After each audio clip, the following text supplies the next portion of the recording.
6 witnesses. Lisa Hers was there on the street with Natasha Stoynoff when they ran into Melania. This family has problems with truth. They have problems with it. I don't know why they have problems with it, but there are 5 other people. Paul McLaughlin, who was Stoynoff's former journalism professor. This is what I was trying to explain to the caller from Georgia yesterday. There are people that actually go to school to get degrees in journalism. It is a profession. It is something that you go to school for, you get a degree in, and then you practice journalism. You don't just throw up a website and put crazy headlines all over it that, and say that's journalism. And, America doesn't know the difference. And this is really killing me. But anyway, her journalism professor, who was also her mentor, is a guy named Paul McLaughlin.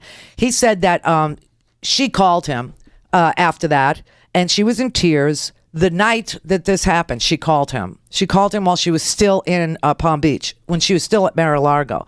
And she asked him that night, what do I do? And she related the entire encounter to him so that there would be, at least another person in the loop. And then she called her friend Marina Grasick, who's known her for 25 years. She called Marina the next day. She called the East Coast editor, Liz McNeil, and told her about the incident. I mean, this girl's a journalist. She made sure that there were a lot of people the night that it happened, the day after it happened, that knew what had happened to her. And also, she went back to People magazine and she asked that she be taken off of the Trump beat. Now, what's really interesting about Melania's story, she says she wouldn't recognize her. She didn't know her. She would never know her, except that this particular reporter, Natasha Stoynoff of People magazine, was assigned to the Trump beat between 2000 and 2005. 5 years she spent covering them. Now, you know what's interesting? I still remember this. The Washington Post did a cover story on me for the Sunday magazine section back in 2004. And I remember the reporter. I remember what she looked like. Her name was Paula Spann. I remember everything about her. I remember walking down Park Avenue with her the first day of work. I remember being in the elevator with her going up to my first day of work. I remember her being in my apartment. I remember what we talked about. I remember making the very, very stupid decision to have my photo taken in a leopard bathrobe. Where is that? Oh, no, don't you dare. That's what, in my book, that's how the book opens. Me crying on the bed, looking at that picture. Crying. Oh, God, did I cry. And guess who I called? Loretta. And you know what Loretta said? She said, well, I thought you were a celebrity. What, you have no stylist? No one that could help you? You know you don't know how to get dressed. You know you don't. Where are your gays? Right.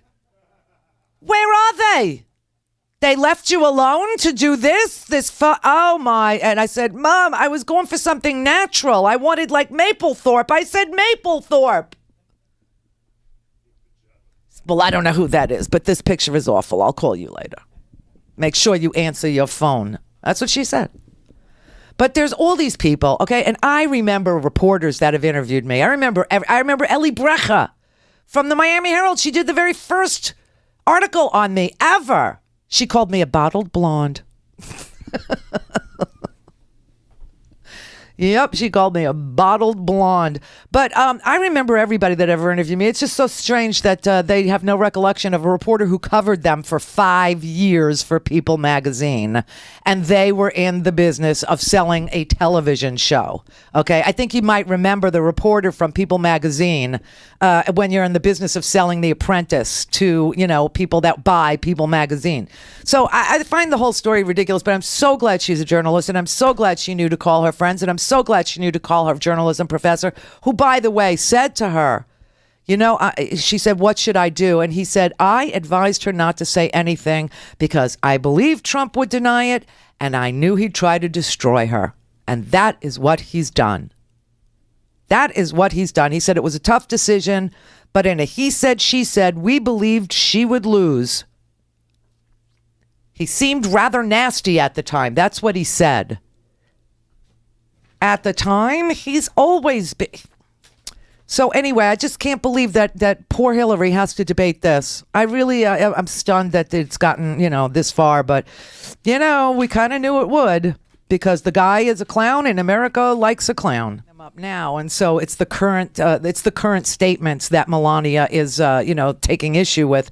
She sent a lawyer letter, but not about the tongue, and not about the throwing against the wall, and not about the massage room. She sent a letter asking for an apology and a retraction of the story based on the fact that she doesn't remember meeting Natasha Stoynoff on Fifth Avenue. And Natasha Stoynoff just recently wrote the article in People magazine. So it's fresh, it's new, it's current.